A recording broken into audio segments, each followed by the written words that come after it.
কিপটামি করি না, হাজব্যান্ডের আয় বুঝে ব্যয় করি আর হিসেব করে চলে কিভাবে সংসার চালায়। সারা মাসের জন্য মাছের বাজার গুছিয়ে রাখলাম, তা নিয়ে রয়েছে আজকের ভিডিও। হ্যালো এভরিওয়ান, আসসালামু আলাইকুম। কেমন আছেন সবাই? আই হোপ সবাই অনেক বেশি ভালো আছেন। আলহামদুলিল্লাহ, আমিও আমার পরিবার পরিজন নিয়ে ভালো আছি। এই তো প্রতিদিনের মতো আবার একটি নতুন ব্লগ নিয়ে এসেছি আপনাদের মাঝে। আশা করি আজকের ব্লগটি আপনাদের অনেক বেশি ভালো লাগবে। তো আজকের ব্লগটিও আমি সকালের বেলা থেকে শুরু করেছি। তো এখানে সকালে নাস্তা তৈরি করে নিচ্ছিলাম। তো এখানে সকালে নাস্তা আজকে রুটি পরোটা করে নিয়েছি। রুটিকে গোল আকারে আর কি শেপ দিয়ে তারপর পরোটা শেপে ভেজে নিয়েছি। আর এখানে ছেলের জন্য একটা ডিম পোস্ট করে নেব। যদিও আমি আসলে ডিম পোস্ট দিয়ে রুটি খেতে পারি না। দেখা যায় আমার সব সময় দেখা যায় পরোটা যেদিন করি ওই দিন আর কি একটু দুধ চা করি। তো ছেলে তো আমার দুধ চা দিয়ে খাবে না। তো ছেলের জন্য প্রতিদিনই কিন্তু আসলে ডিম পোস্টটা করতে হয়। যদিও ওর নাকি ডিম পোস্ট অত বেশি ভালো লাগে না, তবে দেখা যায় আমি কিন্তু সকালবেলা খুবই সিম্পলভাবে সকালের নাস্তাটার আয়োজন করি। কখনো কিন্তু সবজি বা দেখা যায় যে ভাজি এগুলো করতে আমার না অনেক বেশি অলসতা লাগে, যার কারণে দেখা যায় আমি কখনোই কিন্তু আসলে আলু ভাজি বা কোনো কিছুই করি না। সবসময় দেখা যায় যে ছেলেকে একটা ডিম পোস্ট করে দেই আর দেখা যায় আমি চা দিয়ে খেয়ে নেই। এইভাবেই করেই কিন্তু চলছে আমার জীবন। তো যাই হোক, এখানে ছেলের জন্য ডিম পোস্টটা করে নিচ্ছি, তারপরে আর কি ছেলেকে নাস্তাটা দিয়ে তারপরে আমি আর আমার মেয়ে নাস্তা খেয়ে নেব। তো ভিডিওর এই পর্যায়ে এসে যে সকল প্রিয় মিষ্টি আপুরা আমার ভিডিওটি দেখছেন বা দেখা শুরু করেছেন, সবার কাছে অনুরোধ রইল, সবার কাছে হার্ডলি রিকোয়েস্ট, প্লিজ সবাই একটা মনে করে লাইক দিয়ে দেবেন।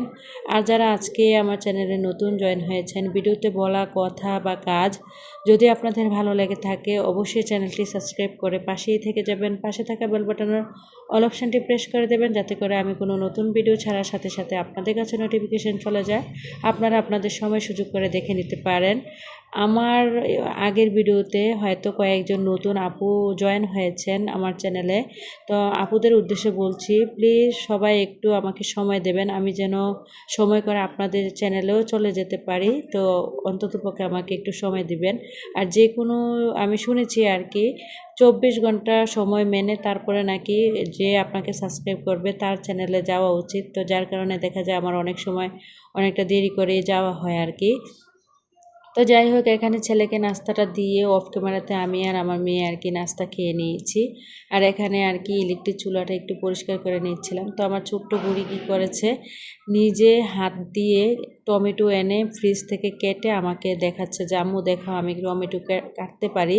আর ও না ইদানিং কী করে জানেন, মানে ছুরি যেখানেই দেখবে ওই ছুরি নিয়ে খেলা শুরু করবে। যদিও আমি অনেকটাই লুকিয়ে রাখি, তারপরেও কিন্তু ও কোথায় থেকে যে এটা বের করে নিয়ে যায়, নিয়ে যে ফ্রিজের মধ্যে যা পাবে সবজি তাই কাটতে থাকে। তো আমি না অনেক সময় একা একা হাসি, ভাবি যে মা তো আর ছুরি দিয়ে কাটতে পারে না, যার কারণে মেয়ে ছোটোবেলা থেকেই কিন্তু অভ্যস্ত বা অভ্যাস করছে। তো অনেক সময় আমি ওকে ইচ্ছে করেও দিয়ে রাখি যে ছোটোবেলা থেকে যদি ও ছুরি দিয়ে কাটাকাটি করে তাহলে হয়তো বড় হলে অনেকটাই শিখে যাবে।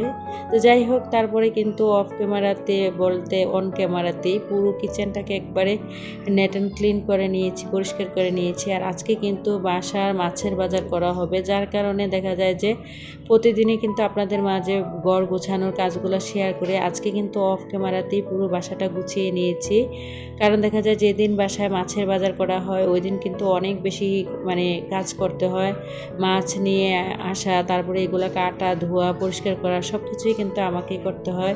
এই যে দেখেন, এখানে কিন্তু মাছ নিয়ে এসেছিলাম আর মাছগুলো কিন্তু আমি নিজেই মানে কাটবো।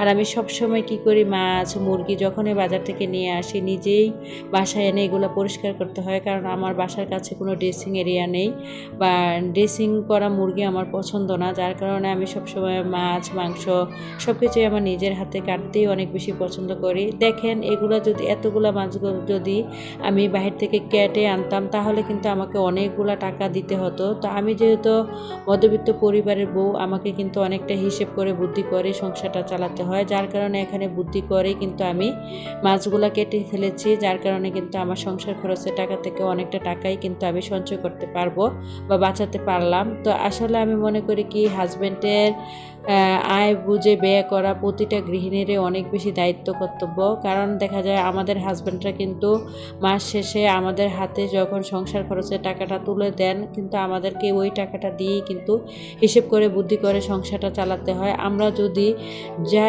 যা প্রতিটা মানুষের সংসারে কিন্তু কম বেশি খরচের প্রয়োজন হয়, তো আমরা যদি হিসেব না করে হাজব্যান্ড টাকা দিয়েছে বলেই যে টাকাগুলা অযথা পথে নষ্ট করে ফেলবো, হিসেব করে চলবো না, হিসেব ছাড়া বাজার করব, হিসেব ছাড়া চলবো, আসলে এগুলো করে চললে তো আর কখনো সংসারের উন্নতি হবে না। আমরা যদি প্রতিটা নারী সংসারের উন্নতি চায়, সংসারের একটু সাফল্য চাই, তাহলে অবশ্যই কিন্তু হাজব্যান্ডের আয় বুঝেই ব্যয় করতে হবে। আমিও সবসময় চেষ্টা করি আমার হাজব্যান্ডের আয় বুঝে সবসময় ব্যয় করার জন্য। আমার হাজব্যান্ডের যে অনেক আহামরি ইনকাম তা কিন্তু না। আমার আলহামদুলিল্লাহ আমার হাজব্যান্ড যাই ইনকাম করেন না কেন সেই টাকার মধ্যেই কিন্তু আমি সবসময় চেষ্টা করি আমার সংসারটাকে খুব সুন্দরভাবে ম্যানেজ করে, হিসেব করে, বুদ্ধি করে চলে। একটু কষ্ট হলেও আমার, তাও কিন্তু সঞ্চয় করার চেষ্টা করি। আর হিসেব করে চলি বলেই মানে খুব অল্প টাকার মধ্যেই কিন্তু ভাড়া বাসায় থেকে ছেলেদেরকে লেখাপড়া করিয়ে পুরোটা মাস সংসারটাকে খুব সুন্দরভাবে ম্যানেজ করতে পারি। আসলে আমি মনে করি কি প্রতিটা গৃহিণীরই দায়িত্ব এবং কর্তব্য তার হাজব্যান্ডের পাশে থাকা। দেখেন অনেকের হাজব্যান্ড দূর প্রবাসে থাকে, আবার অনেকের হাজব্যান্ড কিন্তু দেশের মধ্যেই জব করে। তো দেশে যাদের জব করে তাদের হাজব্যান্ডরাও কিন্তু এখন বর্তমানে স্ত্রীদের হাতেই কিন্তু সংসারের দায়িত্ব তুলে দেন। তো স্ত্রীরা কিন্তু হিসেব করে বুঝে শুনেই কিন্তু তারা তাদের সংসারটাকে চালাতে পারেন। আবার যাদের হাজব্যান্ড দূর প্রবাসে থাকে তাদের তো মানে তাদের সব কিছুই কিন্তু তাদের একা হাতে সামলাতে হয়। তো আমার হাজব্যান্ড যেহেতু দূর প্রবাসে থাকে, আমার কিন্তু 3টা বাচ্চা নিয়ে ভাড়া বাসা থেকে একা হাতে সংসার প্লাস বাচ্চা কাচ্চা, তারপর বাজার করা থেকে শুরু করে সব কিছুই কিন্তু আমাকে একা হাতেই ম্যানেজ করতে হয়। তা আমি যদি একটু হিসেব করে না চলি, একটু যদি বুদ্ধি খাটিয়ে না চলি, তাহলে কিন্তু কখনো আমি মাস শেষে বা সংসার খরচ থেকে টাকা পয়সা সঞ্চয় করতে পারবো না। দেখা যায় যে আসলে আমি মনে করি কি নিজেদের ভবিষ্যতের কথা চিন্তা করে হলো, ছেলে মেয়েদের কথা চিন্তা করে হলো কিন্তু একটু হিসেব করে চলাটা আমি মনে করি কি অনেক বেশি দায়িত্ব এবং কর্তব্য। একটু হিসেব করে চললে যদি আপনি কম টাকার মধ্যে, অল্প টাকার মধ্যে যদি সংসারটা চালিয়ে কিছু টাকা সঞ্চয় করতে পারেন, সেই টাকাগুলাই কিন্তু একদিন দেখবেন আপনার বিপদের দিনে বন্ধু হয়ে দাঁড়াবে বা আপনার ছেলে মেয়েদের ভবিষ্যতের জন্য অনেক বড় একটা অবদান রাখবে। তাই আমি মনে করি কি প্রতিটা গৃহিণী হিসেব করে বুদ্ধি করে সংসারটা চালিয়ে একটু একটু করে হলেও কিন্তু টাকা পয়সা সঞ্চয় করার চেষ্টা করবেন। আর সেই সঞ্চয় টাকাগুলোই দেখবেন একটা সময় বিপদের সময় আপনার অনেক বেশি কাজে লাগবে। দেখবেন বিপদে পড়লে কিন্তু কাছের আপন মানুষরাও কিন্তু পর হয়ে যায়, দূরে চলে যায়, ভয় পায় যে ওরা নিয়ে আবার কোনো বিপদে পড়েছে, টাকা পয়সা নিয়ে আমাদের কাছ থেকে চেয়ে বসে থাকে। তো আমি মনে করি কি আপনার যদি বিপদের দিনের জন্য কিছু টাকা পয়সা সঞ্চয় থাকে তাহলে সেই টাকাগুলো কিন্তু আপনি কাজে লাগাতে পারবেন। তো যাই হোক একটু ভিডিও রিলেটেড কথা বলি। মাছগুলো নিয়ে এসেছিলাম, মাছগুলো এনে নিজের হাতে কেটে ধুয়ে পরিষ্কার করে তারপরে এগুলো আমি আমার প্রয়োজন অনুযায়ী আর কি এখানে প্যাকেট করে নিয়েছি বা বক্সিং করে নিয়েছি। আসলে আমার এক একটা পরিবারে কিন্তু দেখবেন এক একটা মানে কারো পরিবারের সংসার খরচ কম, কারো পরিবারের সংসার খরচ বেশি। আমি মনে করি কি আসলে অনেক সময় দেখা যায় যে লোক সংখ্যার উপরে ডিপেন্ড করেও কিন্তু সংসার খরচটা বাড়ে বা কমে। যাদের পরিবারে লোক সংখ্যা কম তাদের পরিবারে কিন্তু দেখবেন যে খরচটা অনেকটাই কম হবে। আবার যাদের পরিবারে কিন্তু লোক সংখ্যা বেশি ওই পরিবারে দেখবেন খরচের সংখ্যা কিন্তু অনেকটাই বেশি। তো তাদের ইনকামও কিন্তু বেশি আবার খরচও বেশি। তা আমাদের যেহেতু ইনকাম কম, আলহামদুলিল্লাহ আমার এই কম ইনকামের মধ্যেই কিন্তু আমি সবসময় চেষ্টা করি আমার হাজব্যান্ডের আয় বুঝে সংসারটাকে চালানোর। তো আমি সবসময় কিন্তু আমার ছেলে মেয়েদের সকালের টিফিন থেকে শুরু করে দুপুরের খাওয়া দাওয়া, তারপরে দেখা যায় বিকেলের নাস্তা, সব কিছুই কিন্তু আমি হিসেব করে চালানোর চেষ্টা করি এবং বাসায় নিজের হাতে তৈরি করে দেওয়ার চেষ্টা করি। কারণ আমি কখনো বাহির থেকে খাবার অর্ডার করে আনি না। আসলে বাহির থেকে যদি খাবার অর্ডার করে আনতে যাই তাও কিন্তু আমার সংসারে একটা আলাদা এক্সট্রা খরচ আছে বা হয়ে যাবে। তা আসলে নিজে যদি একটু কষ্ট করে বুদ্ধি করে একটু পরিশ্রম করেও যদি সংসার খরচ থেকে 10 টাকা 20 টাকা 50 টাকা বাঁচাতে পারি তাহলে মন্দ কোথায় বলেন তো। আমি মনে করি কি প্রতিটা গৃহিণীরই দায়িত্ব তার হাজব্যান্ডের পাশে দাঁড়ানো।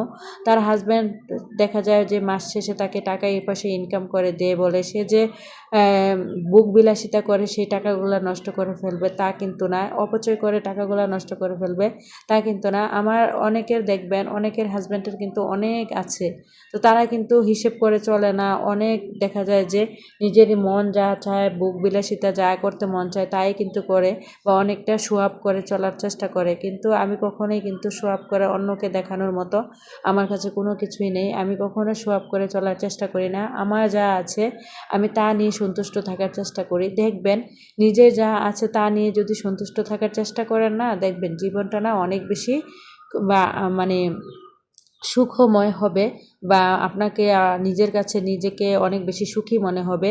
অন্যের কি আছে না আছে তা কখনো কম্পেয়ার করতে যাবেন না, অন্যের সাথে কখনো তুলনা দিয়ে জীবন চালাতে যাবেন না। তাহলে দেখবেন অন্যের সাথে যদি জীবন কম্পেয়ার করে বা তুলনা দিয়ে যদি জীবন চালাতে যান, তাহলে কিন্তু ফকির হয়ে বসে থাকতে হবে। দেখেন এই সমাজে যতই আপনজন হোক না কেন, দেখেন আপনি যদি একটু কিপটামি করে চলেন, একটু হিসাবি করে চলেন, কিন্তু আপনাকে কিপটামি বলতে দ্বিধাবোধ করবে না। কিন্তু দেখেন আপনি যে যদি বেহিসাবি করে চলেন, আপনি যদি ঘরে ৩ দিন না খেয়েও থাকেন, যখন আপনার দুঃখের সময় আসবে কেউ কিন্তু এসে আপনাকে খবর নিতে আসবে না তুমি কি খেয়েছো কি না খেয়েছো। তার জন্য আমি মনে করি কি একটু হিসেব করে চলে ভবিষ্যতের জন্য টাকা পয়সা সঞ্চয় করে রাখা আমি মনে করি প্রতিটা গৃহিণীর দায়িত্ব এবং কর্তব্য। হিসেব করে যদি আমরা না চলি, তাহলে দেখা যায় যে সবার জীবনেই কিন্তু মানে এই যে সুখও আছে দুঃখও আছে। সবসময় যে জীবন একরকম চলে তা কিন্তু না। অনেক সময় দেখবেন টাকা পয়সার অনেক টানা হেঁচড়ার মধ্যে পড়তে হয়। তো ওই যেই সময়টা আপনি দেখা যায় টাকা পয়সা হিসেব করে রাখবেন, ওই হিসেবে টাকাগুলা কিন্তু দেখবেন আপনার অভাবের দিনে অনেক বড় একটা অবদান রাখবে। তার জন্য আমি মনে করি প্রতিটা গৃহিণীরই দায়িত্ব এবং কর্তব্য স্বামীর বা হাজব্যান্ডের ইনকাম অনুযায়ী আয় বুঝে ব্যয় করা। আর আয় বুঝে ব্যয় করলে কখনোই কিন্তু দেখবেন আপনার জীবনে অশান্তি নেমে আসবে না, বা আপনার দুঃখের দিন আসবে না। একটু যদি হিসেব করে কষ্ট করে একটু পরিশ্রম করে যদি চলেন, দেখবেন সেই আপনি অল্প টাকার মধ্যেও কিন্তু দেখা যায় সংসারটাকে খুব সুন্দরভাবে ম্যানেজ করেও কিছু কিছু করে টাকা পয়সা ভবিষ্যতের জন্য সঞ্চয় করে রাখতে পারবেন। তো যাই হোক, আপনাদের সাথে কথা বলতে বলতে কিন্তু মাছের বাজার গুছিয়ে নিয়েছিলাম। তারপরে এখানে এই যে কচুমুখী দিয়ে মাছ দিয়ে রান্না করেছি, কাঁঠালের বিচি ভর্তা করেছি, এগুলা দিয়েই কিন্তু আজকে অনায়াসে আমাদের দুপুরের খাবারটা হয়ে যাবে। দেখেন একটু হিসেব বুদ্ধি করে চলি বলেই কিন্তু আলহামদুলিল্লাহ সংসার জীবনে অনেকটাই সুখে আছি। আসলে নিজের অবস্থান থেকে আলহামদুলিল্লাহ বলা বা শুকরিয়া আদায় করা অনেকটাই ভালো। তো যাই হোক, রান্নাবান্না শেষ করে গোসল করে নিয়েছিলাম, নামাজ পড়ে নিয়েছিলাম, তারপরে কিন্তু এখন চলে যাচ্ছি ছেলের মাদ্রাসাতে। কারণ আমার বাসা থেকে 10 মিনিটের রাস্তা আমার ছেলের মাদ্রাসা। তো প্রতিদিন কিন্তু আমার ছেলের জন্য খাবার নিয়ে যেতে হয়। আর আমার অনেক পুরনো ভিউয়ার্স আপুরা আছেন যারা জানেন যে আমার ছেলের মাদ্রাসায় কিন্তু প্রতিদিন আমি বাসা থেকে খাবারটা দিয়ে আসি। দেখেন এখানে নিজে যদি কষ্ট না করতাম, 10 মিনিটের রাস্তা প্রতিদিন হেঁটে যাই হেঁটে আসি, যদি এখানে হিসেব করে না চলে যদি গাড়ি দিয়ে যেতাম, তাহলেও কিন্তু অনেকটা টাকা পয়সা আমার নষ্ট হতো। তো কিন্তু আমি আমার ছেলেকে প্রতিদিন যদি মাদ্রাসায় খাবার খাওয়াতে যেতাম, তাও কিন্তু তাকে এক্সট্রাভাবে 3000 টাকা দিতে হতো। তো আমি একটু হিসেব করে চলি বলে কিন্তু আর ওই টাকাটা লাগে না। তো যাই হোক, ভিডিওটা এই পর্যন্তই। সবাই ভালো থাকবেন। খোদা হাফেজ, আসসালামু আলাইকুম।